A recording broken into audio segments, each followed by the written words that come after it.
Apologies, I think the audio was off earlier, right?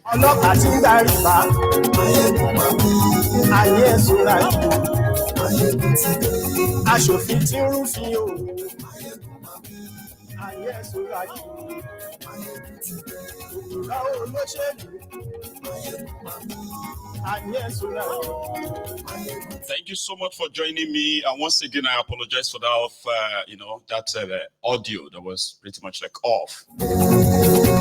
So like I said, we are monitoring the shenanigans going on in Benue State, where Thiefnubu and Alia are pretty much giving waka to the face of the people, the victims of this terrorism. And to be honest, a lot of people are already upset. Sincerely, people are upset. They are expressing it. We have received a report that, they said that the Khan also are not attending. However, they are sending representatives or something. So it means that they are president or whatever you for Khan. So Kolu and his gang last night. Okay, let's start with Alia.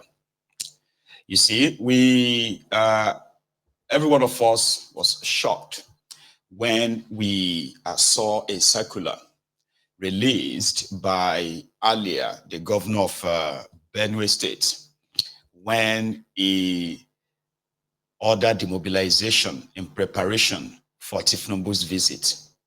To everyone's surprise, they actually turned the supposed condolence visit to what now looks like a royal celebration or something. So last night, people were seen clearing, the road path, preparing for Thiefnubu's visit, like this one. What level of madness? Governor, when I feel Bapona Pagiri, Rumba Pagiri, Bagamba, he get two nights to go president.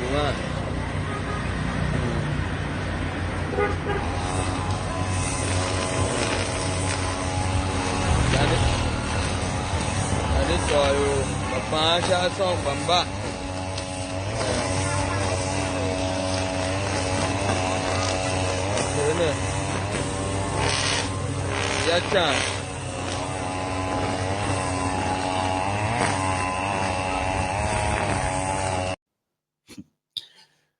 So that's alias Benue yesterday, preparing for Thiefnubu's visit. It didn't stop there. There is more. Alia declared a public holiday. He declared a public holiday for Thiefnubu's visit. And at the same time, ordered the school children to line the streets in welcoming Thiefnubu. Then they went on.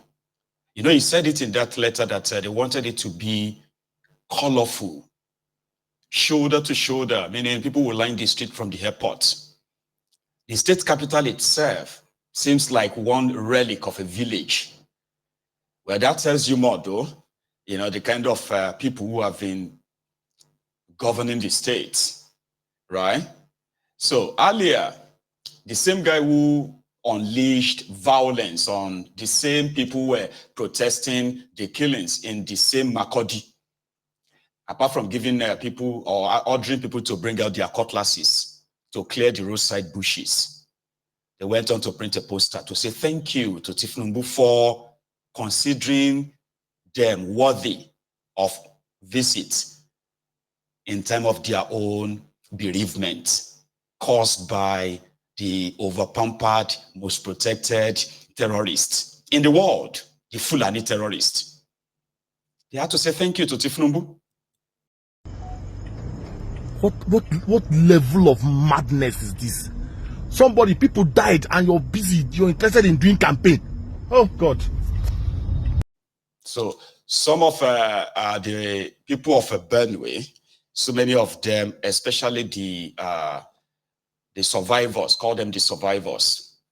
So they have shown their distastes to all of this, by the way. They are like, is Thiefnubu coming to campaign or is he coming to pay a condolence visit? Others are saying, wait, so there is this, you have this massive amount of security that Thiefnubu is coming to town, their state is now bombarded with all kinds of security agents and their display of weapons and everything, you know, but they know that it's not because of them. I like this guy. It was so like, what the heck is going on? Guy, you see Benue people. People die, 200 people die. President they come. They do posters say, renew hope, welcome, thank you, President, for your condolences. God won't punish these people, ni. People, 200 people die, they do. A pause. Children were lined on the streets while it was like raining heavily. Children were lined on the streets in order to say, welcome to Thiefnubu, Masaji Sego. But let me tell you something. You see, I saw a chart of, of a man. Hang on, I want to see if I can get his name, right? He's from Benue. He said in an interview, trying to make everybody understand what is going on in Benue. You see, majority of us are thousands of kilometers away, while some of you are hundreds of kilometers away from the ground zero, the crime scene. But there are survivors, there are victims, there are people, right, who have the tell-it-all tale about what they are facing in the hands of these Fulani terrorists. As much as the politicians want to try to deviate from the real thing and calling the terrorists stakeholders, I want you to watch this video. Yima, you are from Benue, and I hope you join us this afternoon to help us shed a bit more light, especially for those of us who are pretty much far away but very much interested in what is going on. Whether we are reacting late or early, the thing is that the world needs to know what is actually going on in Nigeria. Like for real, no matter which side you belong to. Do you get me now? You see, this guy said, he lives in the US. So he said, the Fulani terrorists from time immemorial have been trying to overrun the Middle Belt part of Nigeria. The Middle Belt part of Nigeria is one of the most diverse, ethnically or tribally diverse part of Nigeria. The Middle Belt that you are seeing, so with maybe over 200 tribal, ethnic and tribal nationalities in that place. But guess what? It is only one that does not belong to the indigenous part of that Middle Belt, the Fulanis that have been, and the attacks, according to this guy, he said, in Benue, in some of these areas where these attacks are happening today, in Benue State today, there is no single family who has no record of members of their family slaughtered, killed. There are those who have as many as 20 members of their family slaughtered. This guy said, when they went to go and bury members of his own family that died, the choir master, I need to read it out so that you can understand, or better still, listen to him first, so that you can have the clear context of, again, from the horse's mouth, and what is going on in that place. Now, the criminal politician, Thiefnubu right now is going to Makurdi, is in Makurdi. That is where they are bringing everybody from all those terrorized zones. They are bringing people that they could pay to come and claim that they are the victims. And they are going to tell him that he is doing a great job. He has helped them. All of this courtesy of Alia, their governor. I want you to listen to this. I'm coming back. Listen to this. More than 200 people were killed. When I woke up this morning and I got the story of what happened, the first 7 calls I put across were all killed. The first 7 guys I called. You tried to call, we're all dead. Exactly. They were all dead. So in my village today, if you speak to someone, just be very rest assured that in the next 1 week or 2 weeks, you hear the sad news about that person you've just spoken to. And do you know, before now, just last month, about 20 people were killed in that same village. They are the Fulani, and it's not ethnic profiling. They are the Fulani. It's not ethnic profiling. When people want to be politically correct, they will say no, that is an ethnic. It's not, and that is why you see the Sultan of Sokoto will not react to this. He reacted when just about 11 people were butchered were killed in Edo State, the so-called hunters. They reacted. They put up Northern Elders Forum. They made several press conferences. Many governors stood up. The governor of Edo had to travel to some of these states to go and say sorry. Just 11 hunters. That is alleged hunters. If really they were hunters who were killed. Now 200. Nobody in the north is speaking because that is the collective agenda. Jihad and the complete takeover of the land of our people. And let me tell you, so I'm saying it authoritatively. I'm an authority in this area. I was born and raised in Jos. I speak Hausa as my first language. I speak Hausa better than I speak Thief. And let me tell you, this thing they call intelligence. We are the sources of this intelligence. The government sometimes use the narrative of intelligence to confuse you, as if what they know is different. They know exactly what we know, or we even know better, because we are the sources of this intelligence. Many of my friends from the adjoining villages in Nasarawa State, who are of different ethnic group other than the Fulanis, anytime the Fulanis are mobilizing, like this attack, they told us day before yesterday. We communicated to the security force. Nothing has been done. They communicated to us. No, just hold on, because this is too much to rush. I'm sorry. Are you saying that you got an intelligence report as a civilian? Your Yes. community had an intelligence report about this particular attack that killed over 200 people, and you. My sister, do you know the funny thing? It is no longer secret. It's just like the secret cultism in Nigeria. They gathered their AK-47 in a community called Giza in Nasarawa State, in the boundary between Nasarawa and Benue, in Giza and Kadorko. All our friends from there, and they come out in the open with their this and they hold a meeting openly. You know, they are going to strike in Hirota, and then some people begin to bid them farewell. Allah Kulafia. May God take you safely. May God take you safely. Yes, they came in more than 100 bikes. Listen, but that is how your country has degenerated. That these things are done in broad daylight. It has degenerated. And let me tell you, let me also shock you. About 7 soldiers, I'm saying it as it is, about 7 soldiers joined them from the Giza, the community, adjoining my own village. They arrested one who uttered all this, made this confession. He said some of the soldiers from Giza trained them of Fulani ethnic stock, and they joined them. They commandeered the whole thing. So what they did yesterday was extremely tactical and strategic with military precision. Right now, there are a lot of tea villages in my council ward that will be taken over by Fulani. They take over not just for grazing, but for proper settlement. You go to these villages today, you find even their kids crawling, small kids who are yet to start walking. They brought them, you know, their families, occupying thief homes, thief houses, which are still standing, occupying those houses. And they have their kids there, not just their cattle. So it's not all about open grazing prohibition. It's about total takeover of the land. And your government is very much aware of this. The criminal politicians, they are very much aware of this. But because they will say, you know, I can't say it in public. You know, that kind of level, they will say, I can't say this in public, but we all know what is going on. So they come to the public telling everybody that, oh, they are working on this. Oh, we need peace. We need peace in our nation. How do you make peace with terrorists? They are come to kill people, and those who escape are never to return. Then they take over their lands.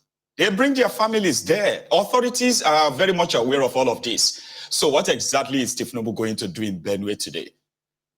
You want to go and tell them to learn how to accept that as a means of, you know, the guy said, if you call people in some of these communities, in Benue, in Plateau State, if you call in Nasarawa, if you call them and you say, hey, how are you today, or what's going on, or there's a chance that next week the person will be dead, killed.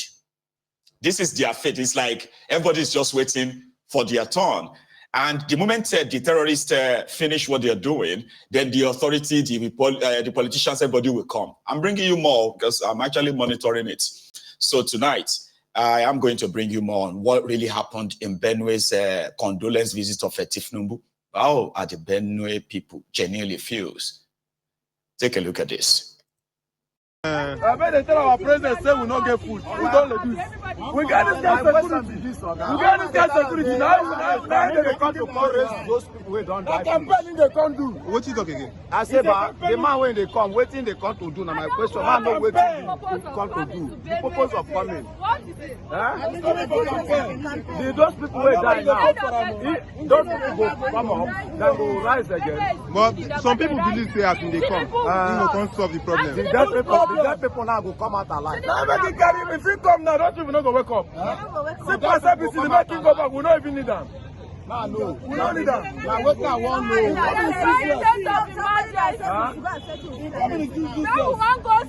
I didn't go now. The problem will see a rise again. Nobody get job from Makodi for Benue. It's coming. Everywhere killing. Everywhere killing. Not only TV people that they kill, then they kill both people, man. It's not only TV people. So we are not happy. You know? Because who will say this and still be happy? Children that you told should stay at home because it's a public holiday. Then you force them to put on their dress and line the street. Children, oh. Children. Yeah. For the doubting Thomases, this is live at the Benue State University. This is what is happening. This is the situation. These children you see here are the same children that their relatives and loved ones have been massacred, killed, and displaced, and subjected to all manner of human degradation. They are here subjected to stand under the rains to welcome Mr. President. This is embarrassing.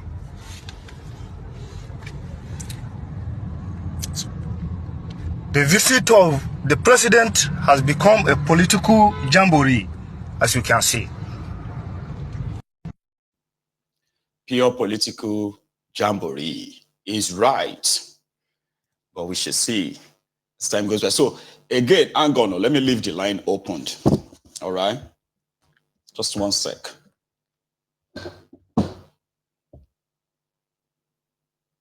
Right, I'm going to leave the line opened, especially for those of us who probably, you are in the know of what is playing out and all of that in that place. So a lot of people are questioning it, like, what the heck is wrong with Thiefnubu and his gang?